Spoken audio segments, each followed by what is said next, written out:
നമസ്കാരം.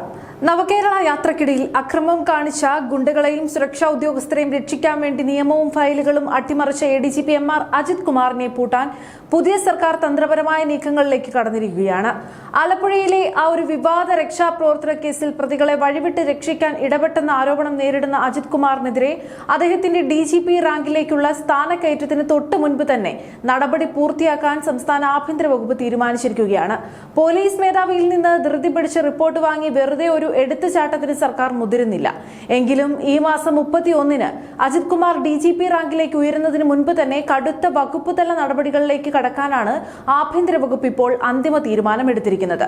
സംസ്ഥാന പോലീസിലെ ഏറ്റവും ഉയർന്ന റാങ്കിലേക്ക് സ്ഥാനക്കയറ്റം ലഭിക്കാനിരിക്കുന്ന അദ്ദേഹത്തിന് പുതിയ ആഭ്യന്തര വകുപ്പിന്റെ ഈ കടുത്ത നടപടി അതീവ നിർണായകമായേക്കും. സസ്പെൻഷൻ അടക്കമുള്ള കടുത്ത ശിക്ഷകളിലേക്ക് സർക്കാർ നീങ്ങിയാൽ അജിത് കുമാറിന്റെ കരിയറിലെ ഏറ്റവും വലിയ സ്വപ്നമായ DGP സ്ഥാനക്കയറ്റത്തെ അത് മോശമായി ബാധിക്കുമെന്ന് ഉറപ്പാണ്. നിലവിലെ ADGP-മാരിൽ ഏറ്റവും സീനിയറായ ഉദ്യോഗസ്ഥനാണ് MR അജിത് കുമാർ. അഗ്നിരക്ഷാ സേനാ മേധാവി നിതിൻ അഗർവാൾ വിരമിക്കുന്ന ഒഴിവിലാണ് അദ്ദേഹത്തിന് DGP റാങ്ക് ലഭിക്കേണ്ടിയിരുന്നത്. എന്നാൽ ഈ സ്ഥാനക്കയറ്റത്തിന് തൊട്ടു മുന്നിലാണ് മുൻ പിണറായി സർക്കാരിന്റെ കാലത്തെ വഴിവിട്ട കളികൾ അജിത് കുമാറിന് വൻ വിനയായി മാറിയിരിക്കുന്നത്.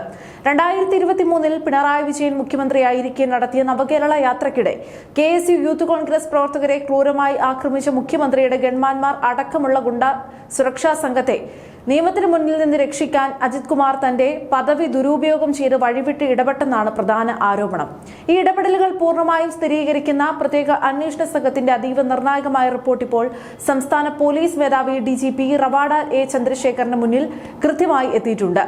കേസ് ഡയറി വരെ തിരുത്തിയെന്ന അതീവ ഗുരുതരമായ മൊഴിയടക്കമുള്ള റിപ്പോർട്ടാണ് പ്രത്യേക അന്വേഷണ സംഘം സമർപ്പിച്ചിരിക്കുന്നത്. ഇത് വിശദമായി പരിശോധിച്ചതിന്റെ അടിസ്ഥാനത്തിൽ അജിത് കുമാറിന്റെ ഭാഗത്ത് വലിയ നിയമലംഘനവും വീഴ്ചയും ഉണ്ടായെന്നാണ് സംസ്ഥാന DGP-യുടെയും അന്തിമ വിലയിരുത്തൽ. കേസിൽ ഇടപെട്ട 2 ഗ്രേഡ് SI-മാർ അടക്കമുള്ള മറ്റു പോലീസുകാർക്കെതിരെയും ഉടൻ തന്നെ നടപടി വരും.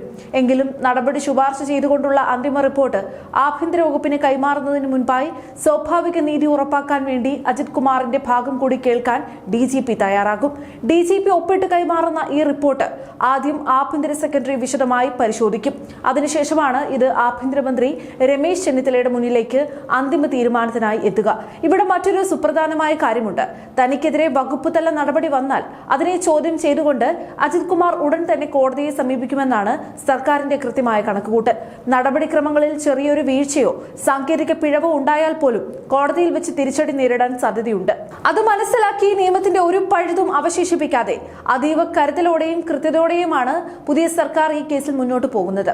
രാഷ്ട്രീയ യജമാനന്മാർക്ക് വേണ്ടി എന്തും ചെയ്യാൻ മടിക്കാത്ത ഉദ്യോഗസ്ഥ പ്രമുഖർക്ക് ലഭിക്കുന്ന ഏറ്റവും വലിയ തിരിച്ചടിയാണിത്. ചുരുക്കത്തിൽ ഭരണം മാറിയാലും പഴയ നിയമലംഘനങ്ങൾ തങ്ങളെ ബാധിക്കില്ലെന്ന് വിചാരിച്ച ഉന്നത പോലീസ് മേധാവികൾക്ക് ലഭിക്കുന്ന കന്നത്ത പ്രഹരം തന്നെയാണ് MR അജിത് കുമാറിനെതിരെ വരാൻ പോകുന്ന ഈ ഒരു നടപടി. നിയമം എല്ലാവർക്കും ഒന്നാണെന്ന് തെളിയിക്കുന്നതാണ് ഇത്തരത്തിലുള്ള നടപടി.